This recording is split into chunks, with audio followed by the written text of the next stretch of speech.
What is up, fam? I'm on my way back to work right now, and we are about to get started on a new project. So this one is going to be pretty exciting. I think you guys will like it. I'm building an Overland trailer, one of those little trailers that has a rooftop tent and a little kitchen in the back. It'll have room for gear, solar panels, a little battery charge controller setup, something like that, maybe even a little power station.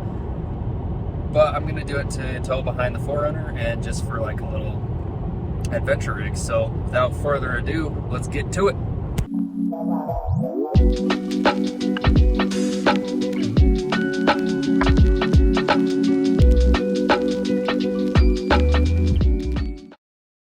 So I ordered in some rectangle tubing to build the frame, and then a little bit bigger rectangle tubing to build the tongue. So this is 2x3, and we're gonna do the tongue out of this, and then the rest of the frame of the trailer out of this. Now it's gonna be a 5-foot wide and 7-foot long trailer. So you can kind of see those marks there, get like a rough idea of the size. If you guys have ever tried to cut 45s with the chop saw, you know that it doesn't work very good. So I went down and bought this Hercules bandsaw attachment, and it worked pretty good, but it definitely is a pain to get set up to where you can cut the full limits of the bandsaw. Like, see right here, we've got this thing and it was hitting to where we couldn't cut the last little corner of the material. So a lot of finesse to get the bandsaw sitting in there. So if you end up wanting to get one of those, just keep in mind that you can't just pull your bandsaw out and use it for something else. It's kind of like, once it's in there, you're gonna wanna leave it in there.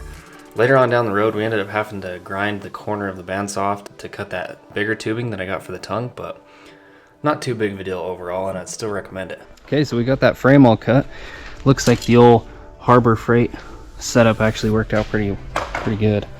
It's all the angles match up fairly good, so we're gonna get this tacked, and this is just the outer frame here, and then we're gonna put a couple braces in between. Once we get that, it'll be the fun part to figure out where these are gonna go. Nice little axle-less suspension get up. I got some wheels coming for it. Haven't got the tires ordered yet, but for now, let's go ahead and get that tacked up.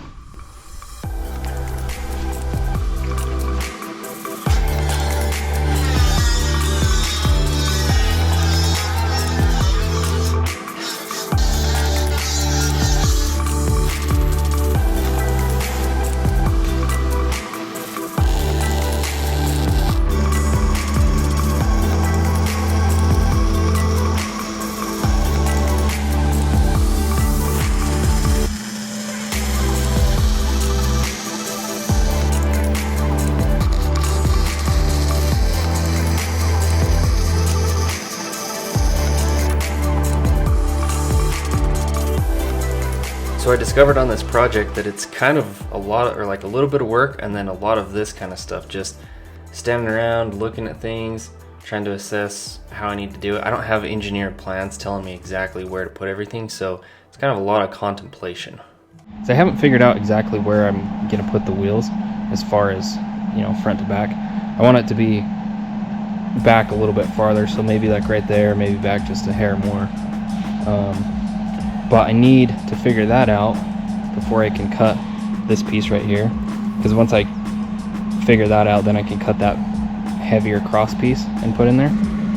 So what I was thinking on the back is one of those underbody boxes like they have for trailers or vans or flatbed trucks, and that'll fold down, like the door will fold down, and I'll have my kitchen in there on some drawers. This is kind of one of those things where I wanted to get the outline of it and then try and figure out where to go from there, so I'm not trying to like visualize everything, because sometimes you visualize it real good and draw it out, but then when you're actually building it, you're like, okay, this could have actually worked out better in a different way. So that's kind of where we're at right now, just going back to the design phase, and it just kind of shows that not everything's like perfectly planned out every time, but yeah, we'll make it happen. So I'm gonna do a little bit more thinking on where to put those axles, but this might be it for tonight.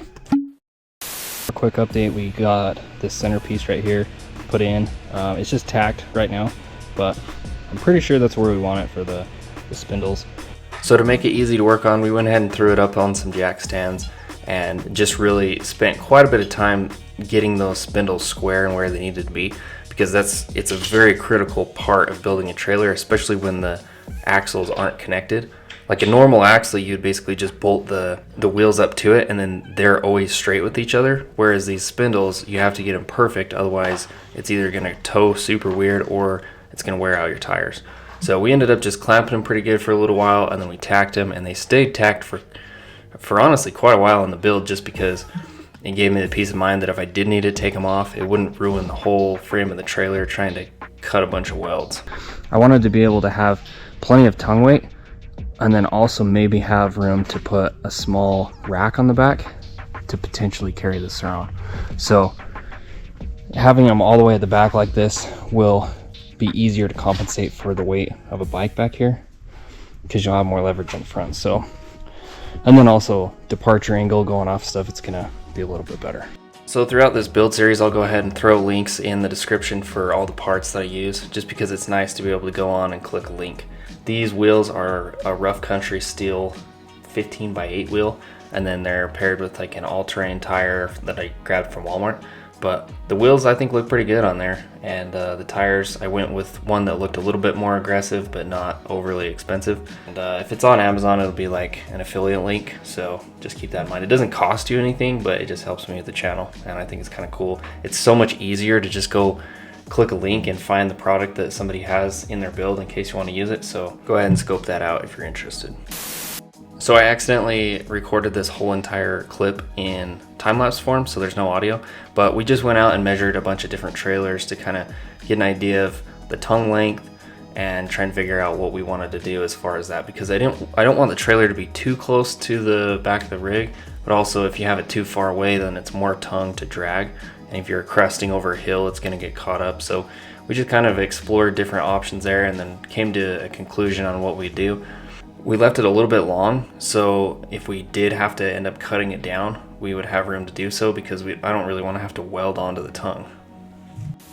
So after a little more consideration, we decided just to go with a 4-foot tongue sticking out from the front of the trailer. I think that should still give us enough room with the box on there, because 4 foot is a little bit longer than those tongues that we have out there, and the box is kind of so I don't think it's going to be too big of a deal. And now we're just going to cut this 8'5", because it's going to go from the very end of the tongue all the way back to that brace that goes between the wheels, and then that way it just kind of ties all that in a little bit better.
So now the real creativity begins. We were just talking about the wheel wells, how we're going to do it. I found some online you could just buy in a diamond plate. I want them to be pretty sturdy so that you can step up here, because my idea is to have a mountain bike that sits like a mountain bike holder.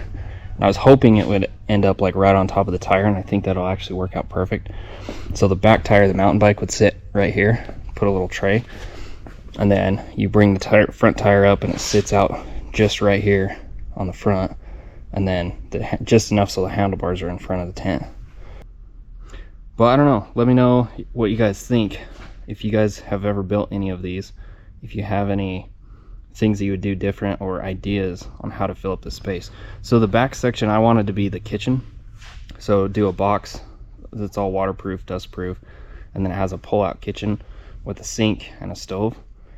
And then the front section, I was kind of thinking just do a box, like a big storage box, and then you can have a drawer slide that comes out for like a cooler, and then just your other gear, because the idea is to have it adventure ready. So if you're bringing mountain bikes, you can throw your helmets in there, your camelbacks, all that kind of stuff, but then also have it organized and easy to get to, so you don't end up with one giant box that's just like a collection space where you throw everything in. My trailer's kind of like that, and I don't love it, my big trailer build. So, and then obviously the rooftop tent will be up higher, so it'd be like actual rooftop height. And another idea that I seen that I kind of liked is a roof rack on top of that. So it would be like the box, roof rack, rooftop tent, so then you could store other items. So you had firewood, or you had gas cans, or spare tire maybe. I'm not sure where I'm going to put that yet. Just kind of like playing around with ideas. But the other thing that I'm not 100% sure about is if I want to do wood or if I want to do metal. So I have some sheet metal. I don't have enough. I'd have to order more. And I could do the floor out of sheet metal, and then that way I can just weld it, paint it. Or I can get some plywood. I think the plywood would honestly be a lot easier, but I don't know like really how to coat the outside and make it smooth, because I want it to look good and be smooth on the outside, and metal would be a lot easier to do that with. So that's where we're gonna probably leave this little episode, just because I'm gonna go spend some time thinking about it, and it wouldn't be very interesting to watch me standing there being like, what about this, what about this? So yeah, there's the progress so far.